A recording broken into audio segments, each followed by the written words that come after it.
Hello friends, welcome back to my channel bits and bytes. आज का जो video है वो हमारा जैंगो सीरीज़ का सेकेंड वीडियो है।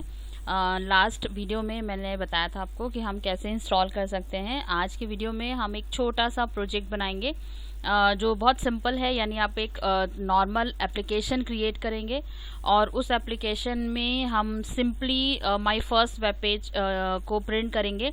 ये एक जस्ट ऑप्शन है कि आप कैसे ऐप क्रिएट करते हैं और कैसे आप आगे का प्रोसेस करते हैं, यानी हम फाइल्स में कोडिंग किस हिसाब से करते हैं। तो स्टार्ट करते हैं। सबसे पहले हमें प्रोजेक्ट को क्रिएट करने से पहले हमें आपका एप्लीकेशन को यानी ऐप्स को क्रिएट करने से पहले हमें आपके जो जैंगो है उसको इंस्टॉल करना पड़ेगा। तो सबसे पहले हम अपने प्रॉम्प्ट पे जाते हैं। कुछ कमांड्स हैं जो ऑलरेडी मैंने रन करके रखे हुए हैं, जो हमें हर बार करना होता है। तो सबसे पहले है कि हमने जो आपका ड्राइव मतलब हमारा ई ड्राइव था जिसमें हमने DJENV के नाम से प्रोजेक्ट बनाया था। तो सबसे पहले हम क्या करेंगे, हम ई ड्राइव में जाएंगे, फिर CD DJENV करेंगे तो हमारा DJENV के अंदर आ जाएगा। फिर हम पिप इंस्टॉल वर्चुअल ENV करेंगे। ये आपके 5-6 ऐसे कमांड हैं जो आपको हर बार यूज़ करने हैं, यानी एक्टिवेट तक के जो आपके कमांड्स हैं वो आपको हर बार यूज़ करने हैं। जितनी बार आप जो है आपका जो प्रॉम्प्ट है वो ओपन करेंगे और आपका प्रोजेक्ट क्रिएट करेंगे। तो हमने लिखा पिप इंस्टॉल वर्चुअल ENV। उसके बाद आपको क्या करना है, आपने उसका एक शॉर्ट वर्ड यूज़ किया VENV के नाम से। अब हम CD VENV कल आपको मैं बता चुकी हूँ लास्ट वीडियो में कि हम किस तरह से आपके स्क्रिप्ट को चेक करते हैं, यानी आपके पाथ को चेक करेंगे कि आपका एक्टिवेट फाइल कहाँ पर है। तो हम सबसे पहले VNV जिम में जाएंगे, फिर स्क्रिप्ट में जाएंगे और फिर उसे एक्टिवेट करेंगे। ठीक है, तो यहाँ पर जब आप उसे एक्टिवेट करेंगे उसके बाद आपका जो इन्वायरमेंट है वो क्रिएट हो जाएगा। अब हमें क्या करना है, हमें प्रोजेक्ट क्रिएट करना है। तो उस प्रोजेक्ट को क्रिएट करने के लिए हमारा जो कमांड है वो हमें लिखना पड़ेगा Django admin start प्रोजेक्ट। और फिर यहाँ पर हमने जो प्रोजेक्ट बनाया है उसका नाम है ऑनलाइन शॉप। आप किसी भी नाम से प्रोजेक्ट बना सकते हैं, जिस नाम से आप बनाना चाहें। जैसे अगर आप मान लिया हेलो के नाम से बनाना चाहते हैं, या फिर आप माय वेब पेज के नाम से बनाना चाहते हैं, या फिर आप कोई और नाम देना चाहते हैं, रिटेल शॉपिंग या कस्टमर डिटेल्स, ऐसे करके आप जो भी प्रोजेक्ट का नाम देना चाहते हैं वो आप प्रोजेक्ट का नाम देंगे। फिर आप CD करके प्रोजेक्ट के अंदर एंटर करेंगे, जैसे कि हम इससे पहले भी कर चुके हैं। उसके बाद अब आपको क्या करना है, आपको फाइल रन करनी है। ठीक है, और फाइल रन करने के लिए आपको मालूम है कि हमारा जो आपका कमांड है वो होता है python manage.py run server। ठीक है, तो जब आप python manage.py run server करेंगे तो आप ब्राउज़र पे ओपन करेंगे तो आपको पता है कि आपका एक रॉकेट सिंबल, रॉकेट का वो आ जाएगा, जिससे आपको पता चलेगा कि आपका जो जांगो है वो प्रॉपरली वर्क कर रहा है। अब आपको क्या करना है, आपको अपने प्रोजेक्ट के अंदर एप्लीकेशन क्रिएट करनी है। तो सबसे पहले तो आप ये चेक करोगे कि आपका जो प्रोजेक्ट है उस प्रोजेक्ट के अंदर आपका जो प्रोजेक्ट के अंदर आपको एंटर करना है। और अब अगर आपको कोई भी प्रोजेक्ट बनाना है, मतलब एप्लीकेशन बनाना है, तो उसके लिए हमें जो प्रोजेक्ट का जो कमांड लिखना है वो है python manage.py start app। अब देखिए, अभी जब आप प्रोजेक्ट क्रिएट कर रहे थे तो आपने लिखा था स्टार्ट प्रोजेक्ट, क्योंकि ये एप्लीकेशन है इसीलिए आप लिखेंगे यहाँ पे स्टार्ट ऐप और फिर उस एप्लीकेशन का नाम, जिस एप्लीकेशन पे आप काम करना चाहते हैं। अगर आप यहाँ पर किसी भी और नाम से, जैसे अगर हम एक और नाम देना चाहें तो हमने यहाँ पर दे दिया python manage.py start app support supply. ठीक है, तो ये हमारा जो आपका प्रोजेक्ट है वो प्रोजेक्ट बन गया है। अब अगर आपको एप्लीकेशन को चेक करना है कि आपका जो एप्लीकेशन है वो प्रॉपर रन कर रहा है या नहीं, या बना है नहीं, तो उसके लिए सबसे पहली चीज़ तो जैसे मैंने आपको बोला कि आप रन सर्वर पे जाकर चेक कर सकते हैं। सेकंड, अगर आप दूसरी जो आपका वो है कि आपको कोडिंग कैसे करना है, तो आप देखोगे कि जैसे ही आप कोई भी एप्लीकेशन बनाते हैं तो आपका जो एप्लीकेशन है वो आपको आपके ड्राइव में दिखाई देने लगता है। तो देखिए यहाँ पे हम DJENV में जाएंगे, VENV स्क्रिप्ट। अब आप देखिए हमारे पास जो प्रोजेक्ट है उसका नाम है ऑनलाइन शॉप। जब हम इस पर क्लिक करते हैं तो हमारे पास में एक हमारा जो एप्लीकेशन है वो है कस्टमर के नाम से, दूसरा जो हमारा एप्लीकेशन है वो रिटेल के नाम से है, ठीक है, और तीसरा जो अभी मैंने एप्लीकेशन क्रिएट किया है दैट इज सप्लाई। जब हम कस्टमर पे क्लिक करते, अब देखिए जो प्रोजेक्ट है आपका उसमें आपके पास मैनेज फाइल होती है जिसके थ्रू हम सर्वर को रन करते हैं।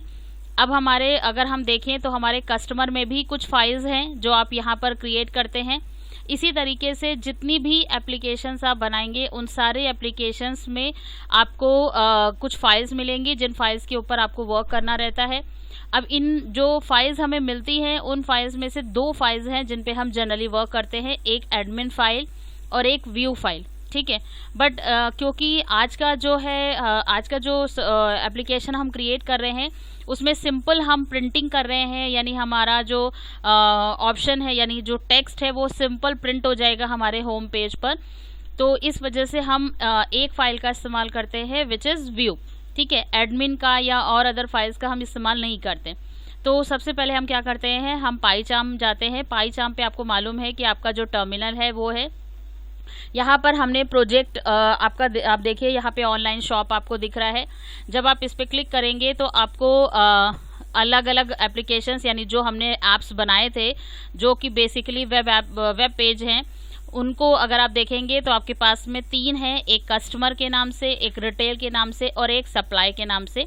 तो अब आपको क्या करना है, ये तो आपका वो हो गया कि आपको ये देखिए सारी फाइल्स दिख रही हैं जिसमें से आपके पास कस्टमर में कुछ फाइल्स हैं, ऑनलाइन शॉप में कुछ फाइल्स हैं, रिटेल में फाइल्स हैं और साथ के साथ में सप्लाई में भी आपके कुछ फाइल्स हैं, ठीक है।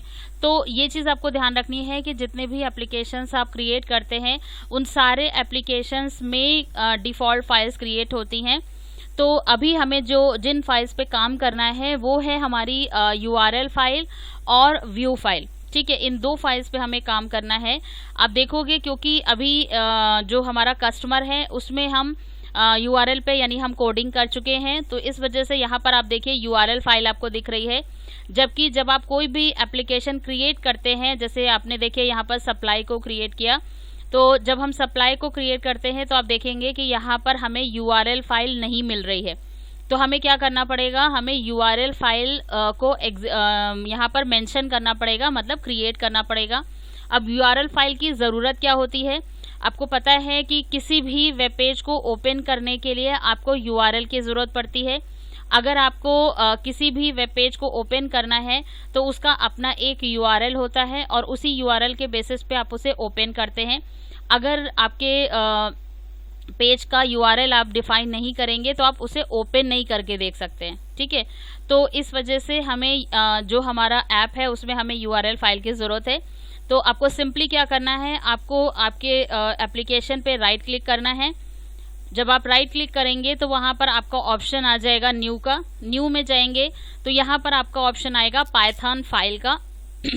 इस पाइथन फाइल पे आप क्लिक करेंगे, यहाँ पर आपको नाम लिखना है। अब क्योंकि आपको URL फाइल चाहिए तो आप URLS ही लिखेंगे और पाइथन फाइल पे जाके क्लिक कर देंगे। तो आपका आप देखोगे कि आपका जो सप्लाई है वहाँ पर आपका URLs नाम का जो फाइल है वो क्रिएट हो गया है लेकिन ब्लैंक है। तो अब आपको क्या करना है, आपको आपके प्रोजेक्ट में जाना है, यानी आपका जो ऑनलाइन प्रोजेक्ट है उसके URL पे जाना है और उस URL में आपका जितना भी कंटेंट है उस सारे कंटेंट को आपको उठा के उसको कॉपी कर लेना है, ठीक है। आपको क्या करना है, उठाकर उसको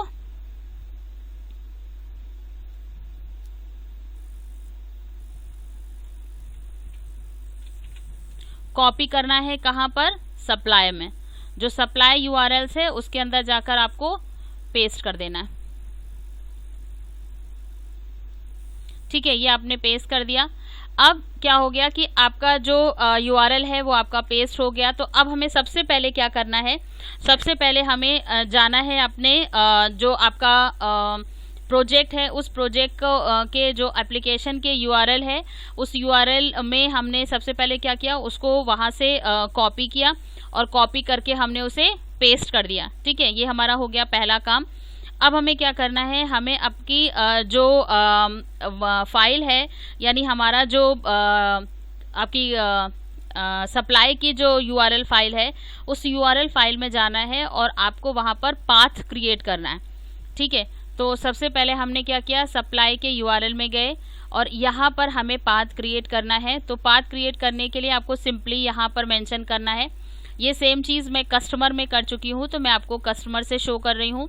देखिए, जब हम कस्टमर में जाएंगे तो कस्टमर में देखिए URLs है।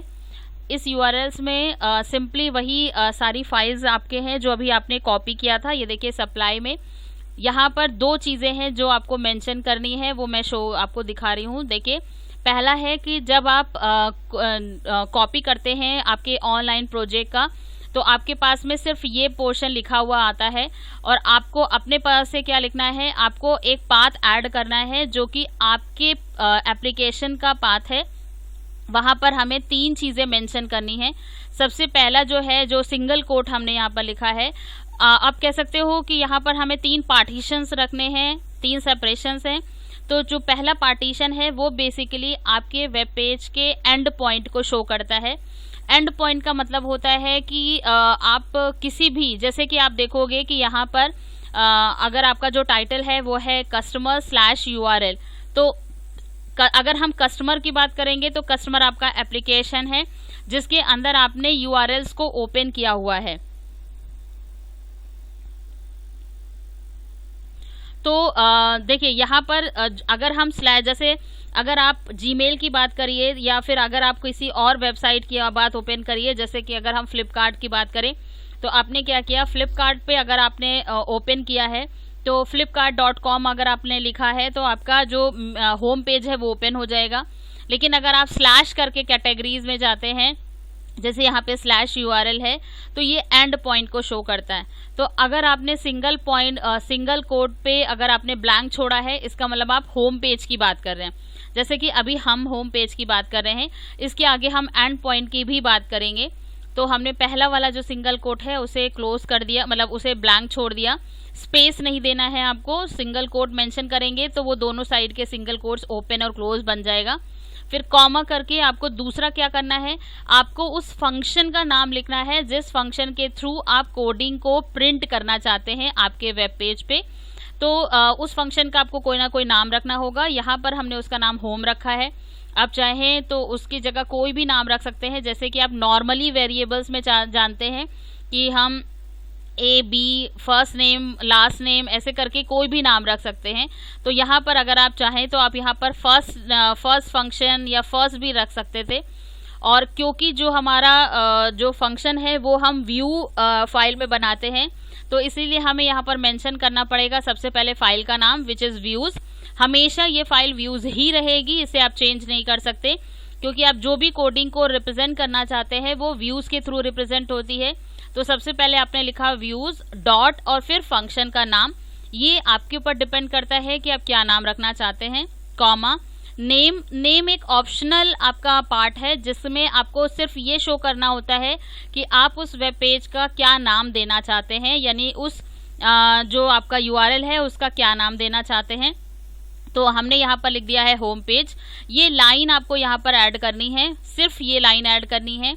लेकिन जब आप ये लाइन ऐड करते हैं तो व्यूज़ के नीचे एक अंडरलाइन आ जाता है जो ये शो करता है कि ये यहाँ पर आपका गलत है। तो उसके लिए आपको क्या करना है, इस लाइन को यानी फ्रॉम डॉट इम्पोर्ट व्यूज़, जो कि डिफ़ॉल्ट है, आप जैसे ही फ्रॉम इम्पोर्ट करेंगे वो अपने आप लिख कर आ जाएगी, बट फिर भी आपको ये लाइन लिखनी है जहाँ पे लिखा है फ्रॉम डॉट इम्पोर्ट व्यूज़।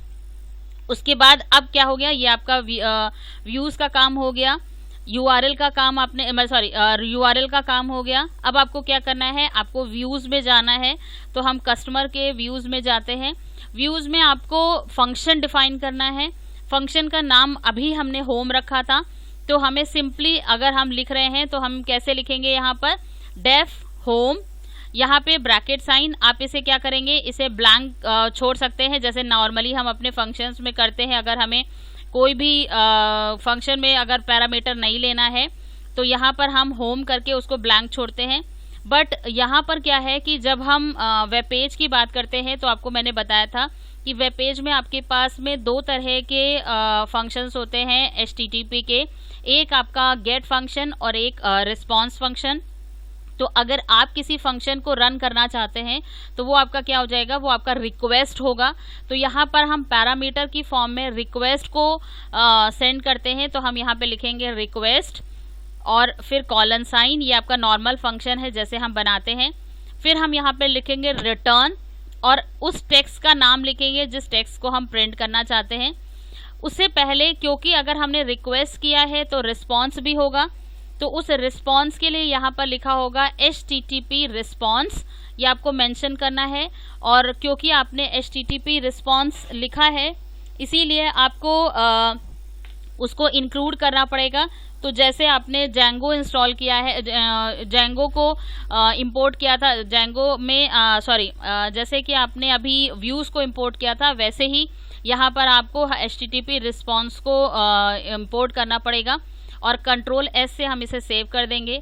अब हमें क्या करना है, हमें वापस से ऑनलाइन प्रोजेक्ट के URL पे जाना है और उस URL पे आपको चेक करना है। तो अब हमें क्या करना है, जैसे कि मैंने बोला आपको कि हम लोगों को सबसे पहले आपका क्या करना था, यहाँ पर हमने लिखा फंक्शन का नाम डेफ के साथ, फिर रिक्वेस्ट जो कि पैरामीटर की तरह यूज़ हो रहा है। उसके बाद हमें कॉलन साइन यूज़ करके रिटर्न लिखना है वो टेक्स्ट जिस टेक्स्ट को हम प्रिंट करना चाहते हैं।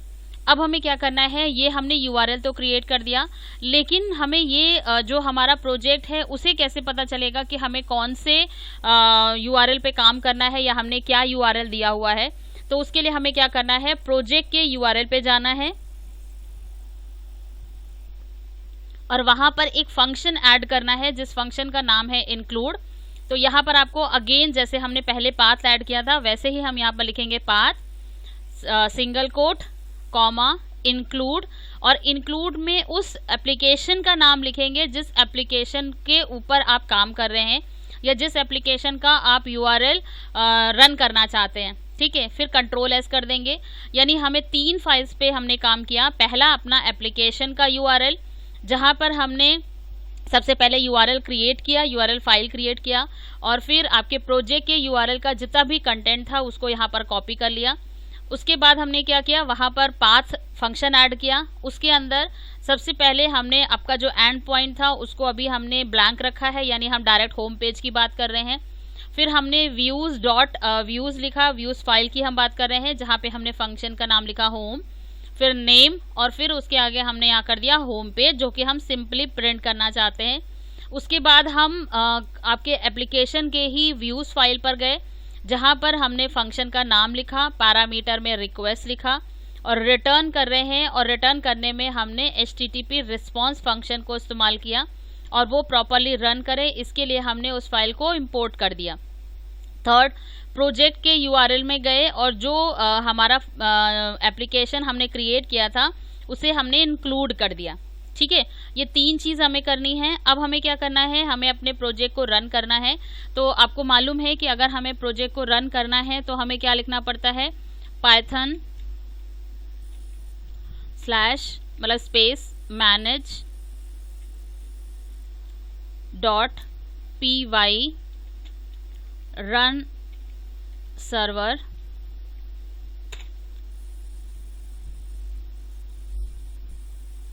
देखिए जैसे ही हम यहाँ पर रन सर्वर करेंगे ये URL क्रिएट हो जाएगा। जैसे कि आपको मालूम है पोर्ट नंबर और URL आपको ऑलरेडी पता है। आप इस पे क्लिक करेंगे तो आपका एक वेब पेज ओपन हो जाएगा और जिस पे लिखा हुआ है माय फर्स्ट वेब पेज। ठीक है, ये आपका एक सिंपल वेब पेज क्रिएट हो गया जो कि हमने नेट पर क्रिएट किया है ऑनलाइन, और ये हमारा सिंपल लाइन यानी टेक्स्ट को यूज़ कर रहा है। आई होप कि आपको क्लियर हो गया होगा। ठीक है।